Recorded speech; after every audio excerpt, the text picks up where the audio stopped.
कि लोगों के बोल के और जो टीवी वीडियो वगैरह में देखते हैं हम, उसे देख के इतनी दहशत थी मन में कि नींद आनी भी बंद हो गई थी, किसी चीज़ में मन नहीं लगता था। फियर था मन के अंदर कि मतलब जीएफआर लेवल अगर डाउन होगा तो हमारा क्या, हम डायलिसिस पे जाना पड़ेगा। तो उस फियर से हम लोग बाहर आ चुके हैं। मेहरबानी मेरे ऊपर बहुत कि यहाँ तक मैं पहुँची और मेरे यहाँ रिजल्ट अच्छे मिल रहे हैं। अगर सेल ठीक हो जाते हैं आपके, तो नेचुरली किडनी जो डैमेज होना जो बंद हो जाएगी और रिपेयर होगी। जब रिपेयर होंगे तो उसके फंक्शंस ऑटोमेटिकली नॉर्मल होंगे। नमस्कार, नाशर खबर में आपका बेहद स्वागत है और आज हम आपको बिफोर एंड आफ्टर की रिजल्ट्स दिखाने वाले हैं किडनी पेशेंट्स को लेकर के। पहले संदीप जी से हमने बात की थी जिसमें कई ऐसे कमेंट्स आए थे कि भाई ऐसा कैसे हो सकता है कि किसी किडनी के पेशेंट को या उसके अटेंडेंट को इतना डीप पता हो। ये बहुत सारे क्वेश्चन मार्क्स लगाए गए थे उस वीडियो के कमेंट बॉक्स में। लेकिन आज हमारे साथ रेखा जी भी मौजूद हैं, संदीप जी भी मौजूद हैं और साथ में डॉक्टर एस कुमार सर भी मौजूद हैं, भाग्यश्री भी मौजूद हैं। सभी से हम जानेंगे जो रिजल्ट्स हैं वो अब कैसे हैं और पहले कैसे आए थे। सबसे पहले हम रेखा जी से बात करना चाहेंगे, फिर सर से हम बात करेंगे। कैसा फील कर रही हैं आप? अब मैं बहुत अच्छा और बेहतर फील कर रही हूँ और एक मन में विश्वास वापस लौट रहा है कि मैं आगे लॉन्ग टर्म चलूँगी।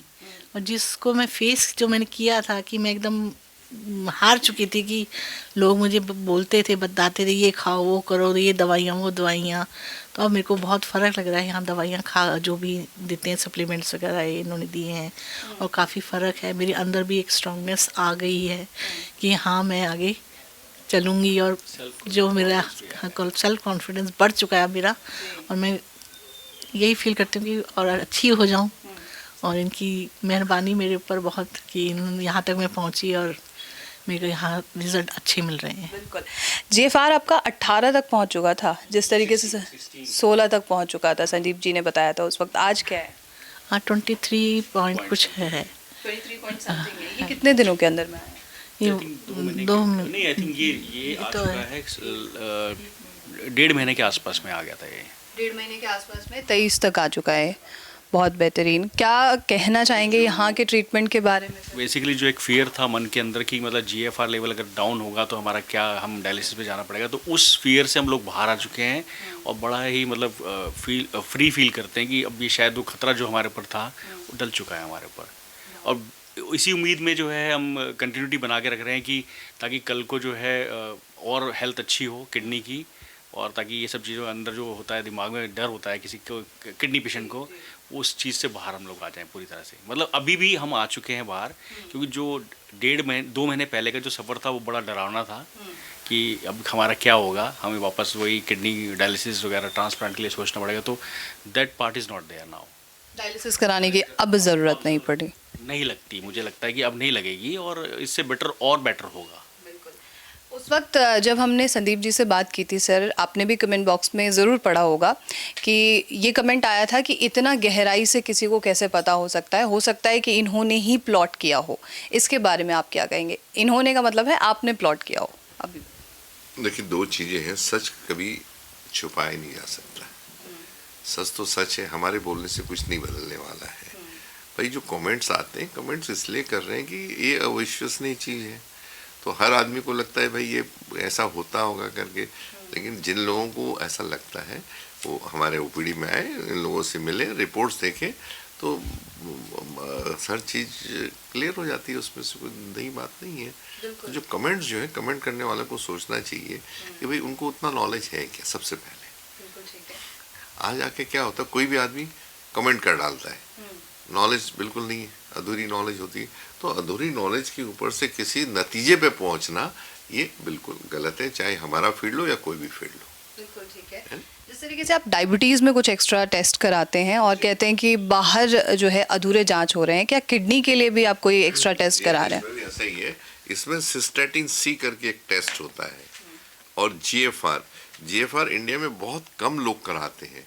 सिर्फ सोडियम, पोटेशियम, क्रिएटिनिन, फास्फोरस, ये इतना करके छोड़ देते हैं। बाकी ये जो बहुत है, सिस्टेटिन सी और जीएफआर बहुत ज़रूरी है।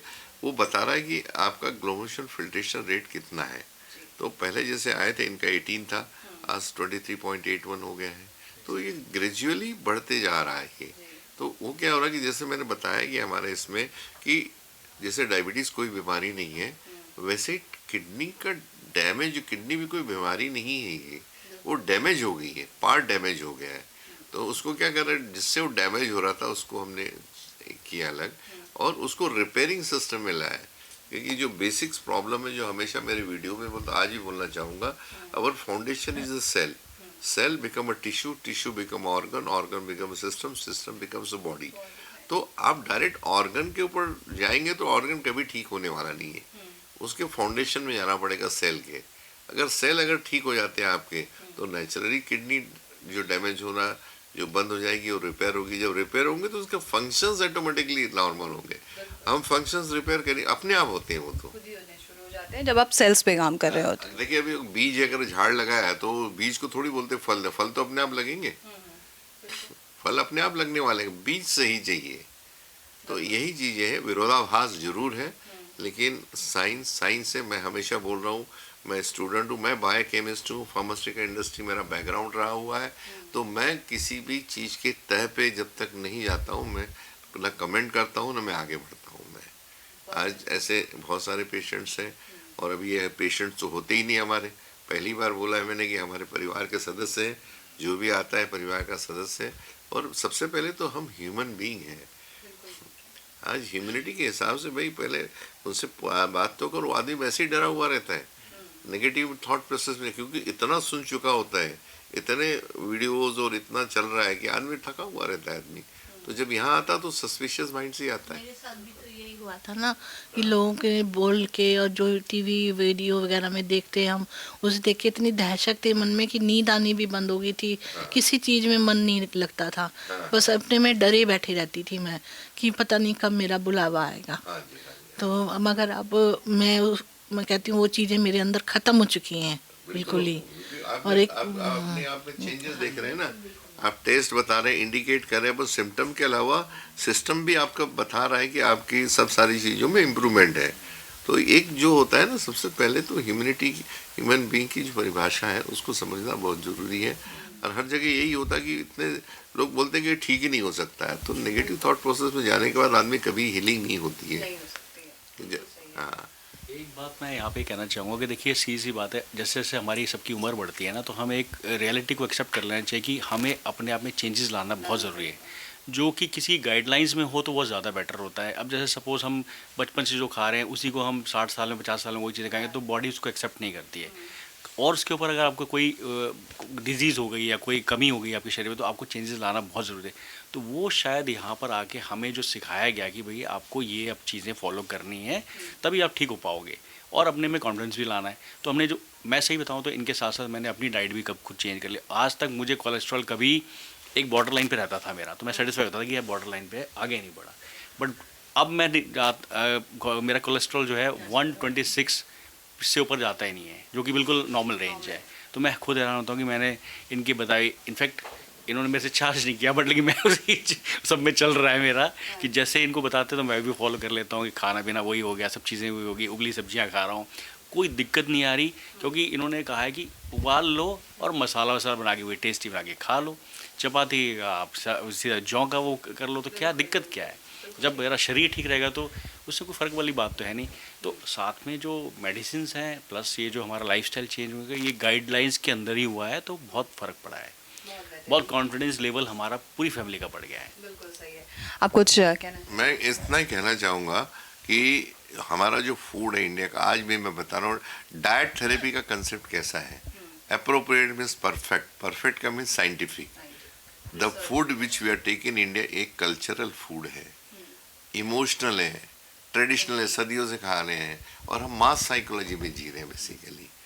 लेकिन हमारे जितने भी हम लोग जितने लोग हैं, हमारी बॉडी साइंस पे काम करती है, और we need to have a scientific diet जिसके बारे में पूरे विश्व में कोई बात नहीं कर पा रहा है। आपको साइंटिफिक डाइट करिए, अरे आपको क्यों तकलीफ होगी। आप आपकी गाड़ी बराबर सर्विसिंग कराते रहे तो 100 साल चलती, कुछ नहीं होता उसको। तो फिर अपने भी एक शरीर ही है ना, उसको जो फूड चाहिए वो आप दीजिए, जो रिक्वायरमेंट। अब हो क्या रहा है कि हमारे यहाँ का 90% फूड आज भी मैं बोल रहा हूँ कि गलत है भारत का। हमारे घर का 90% फूड आज भी गलत है, लेकिन हम कल्चर में लगे हुए हैं, इमोशन में, ट्रेडिशन में, और हम हमारी गहराई इतनी खुद की नहीं कि हम उसके डीप तक जा सकें।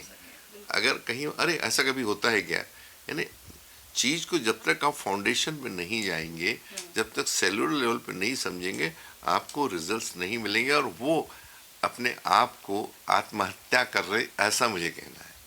बिल्कुल ठीक है। वो आत्महत्या की तरह अग्रसर है, अपने आप को मार रहे हैं। इस आपके वीडियो के माध्यम से मैं बताना चाहता हूँ, the age of a human body is 140 years. This is a biological life of a human body. अरे हम 50 प्लस में जी रहे हैं, वो भी दवाइयों के सहारे, और फिर ये तकलीफें तो हैं हमारी। तो अगर हम कुछ साइंटिफिक डाइट की अगर बात करें, अगर कर लेना, अगर लोग यहाँ के सिर्फ डाइट ही चेंज कर लेना तो सब ठीक हो जाएगा, दवाइयों की जरूरत नहीं है। Thank you so much sir, बहुत बहुत शुक्रिया आप सभी का। Thank you Rekha ji. तो ये थी पूरी जानकारी, और अगर आपके मन में कोई सवाल हो अब भी, अगर कमेंट बॉक्स के जरिए आप पूछना चाहते हो तो आप बिल्कुल पूछ सकते हैं, और ऐसी तमाम खबरों के लिए आप नेशनल खबर के साथ बने रहें।